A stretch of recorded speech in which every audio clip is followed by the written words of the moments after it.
25% dari kebutuhan pasar tomat dipenuhi secara lokal karena kerajaan memproduksi sekitar 550.000 ton buah setiap tahun, kata seorang pejabat Departemen Pertanian.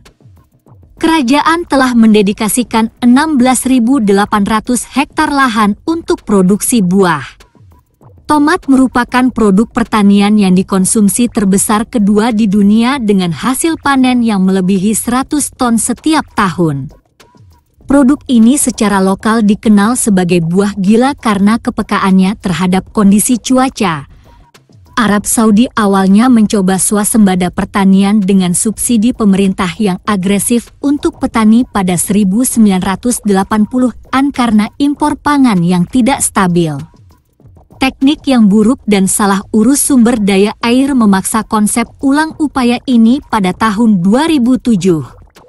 Sekarang, kerajaan mensubsidi penggunaan pakan buatan untuk petani ternak dan mendorong pertumbuhan sayuran menggunakan rumah kaca dan metode irigasi tetes. Teknik-teknik ini menghemat air sambil memastikan pasokan makanan yang lebih berkelanjutan. Pemerintah Saudi telah melakukan upaya bersama untuk meningkatkan sektor pertaniannya sebagai bagian dari program Visi 2030. Prioritas utama kerajaan adalah meningkatkan efisiensi dalam penggunaan sumber daya alam yang terbatas sambil mengembangkan daerah pedesaan. Pertanian merupakan sumber pekerjaan yang penting di kerajaan, sehingga mendukung agribisnis di Arab Saudi tidak hanya meningkatkan ketahanan pangan tetapi juga kehidupan banyak orang secara keseluruhan. Sampai tahun 1970-an, pertanian menetap hanya mengalami sedikit perubahan dan menurun dalam menghadapi impor asing, pergeseran perkotaan, dan kurangnya investasi.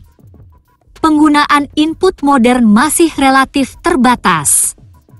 Pengenalan pemompaan mekanis di daerah tertentu menyebabkan tingkat produksi komersial yang rendah, biasanya di lokasi yang dekat dengan pusat kota. Namun demikian, distribusi regional dari kegiatan pertanian tetap relatif tidak berubah, seperti halnya rata-rata ukuran dan pola budidaya.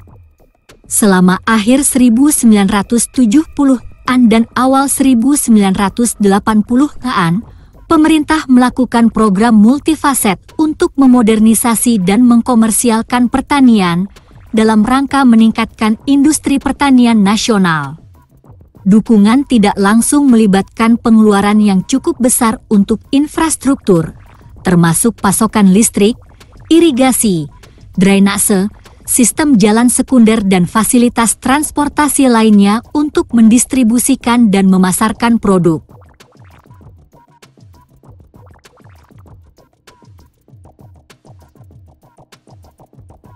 Air, tentu saja, adalah kunci pertanian di Arab Saudi. Kerajaan telah berhasil menerapkan program multifaset untuk menyediakan pasokan air yang sangat besar yang diperlukan untuk mencapai pertumbuhan luar biasa dari sektor pertanian. Jaringan bendungan telah dibangun untuk menjebak dan memanfaatkan banjir musiman yang berharga. Waduk air bawah tanah yang luas telah disadap melalui sumur yang dalam. Pabrik desalinasi telah dibangun untuk menghasilkan air tawar dari laut untuk keperluan perkotaan dan industri, sehingga membebaskan sumber lain untuk pertanian. Fasilitas juga telah ditempatkan untuk mengolah limpasan perkotaan dan industri untuk irigasi pertanian. Upaya ini secara kolektif telah membantu mengubah bidang gurun yang luas menjadi lahan pertanian yang subur. Lahan yang ditanami, kurang dari 400.000 hektar pada tahun 1976, mencapai jutaan hektar pada abad ke-21. Dan hasilnya, saat ini, Arab Saudi mengekspor gandum, kurma, produk susu, telur, ikan, unggas, buah-buahan, sayuran, dan bunga ke pasar di seluruh dunia.